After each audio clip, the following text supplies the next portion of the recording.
Hey guys, welcome to Bastion Time. I am your host Bastion. This is Nintendo News. Let's get to that news.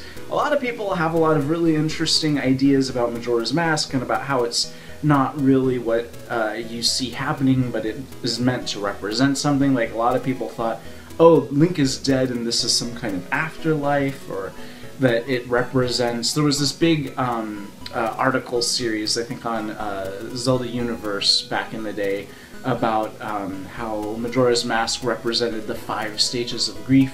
So apparently this interviewer was aware of that, because they posited that to Mr. Aonuma when interviewing him and said, hey, we noticed that, you know, these characters kind of represent this emotion, these characters represent this emotion, you know, the 5 stages of grief. And Mr. Aonuma completely shot it down and said, no, I mean, yeah, they represent, you know, certain characters maybe might seem to you to represent only one emotion, but I feel like they're representing a variety of emotions, and no, it's not meant to represent the 5 stages of grief. So now we know for sure and can put that bizarre theory to bed. Mr. Aonuma also explains in a different interview, I think, the reason why when Link puts the mask on in Majora's Mask, why it looks so painful. And he says, and this is kind of terrifying, it sounds like a horror film, he says that when Link puts the mask on, he's feeling the force of the person who that mask was made for, to represent.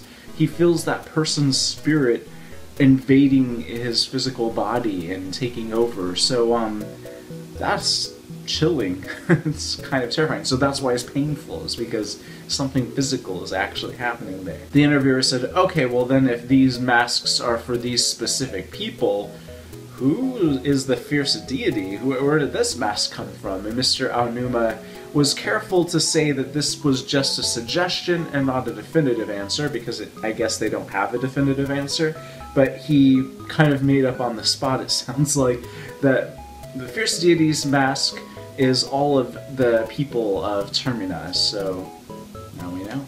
And speaking of Termina, in the same interview or different interview, I can't remember, he was asked why was Termina called Termina, and a lot of people have pointed out, I think there was a Did You Know Gaming on this, that Termina's name comes from Latin, which time is terminus or something like that, and so a lot of people thought it was terminal, like when something ends you would say that that's terminal.